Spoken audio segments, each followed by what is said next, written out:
শুভ দুপুর সবাইকে নমস্কার, সবাইকে শুভ নববর্ষে সবাইকে স্বাগত। সবাই ভালো আছেন তো? দেখুন আজকে আমাদের ফ্রাইড রাইস চিলি চিকেন হচ্ছে। চিলি চিকেনের পকোড়াগুলো ভেজে নিয়েছি, আর এখানে চিলি চিকেনটা পেঁয়াজ ক্যাপসিকাম ভাজা হয়ে গেছে। এবারে আমি ইলিশ sauce, soya sauce, tomato sauce দিয়ে পুরো বানিয়ে নেব।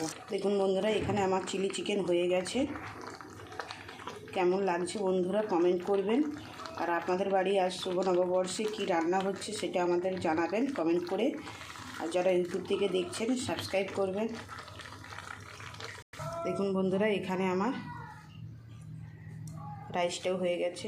আর রাইসের সাথে একটু চাটনি না হলে ভালো লাগে বন্ধুরা। দেখেছেন, এখানে আমি কাজু কিশমিশ আমসত্ত্ব আম সব রকম দিয়ে এখানে চাটনিটা বানাচ্ছি, খুব সুস্বাদু হয়েছে। দেখুন বন্ধুরা, দাদাভাইকে দেবো। এখানে আমি থালা সাজিয়ে ফেলেছি। এখানে আমার কমপ্লিট। কেমন লাগছে বন্ধুরা কমেন্ট করবেন। সবাই ভালো থাকুন। শুভ নববর্ষে এইভাবে রান্না করে বানিয়ে খান সবাইকে, পরিবারকে নিয়ে। টাটা।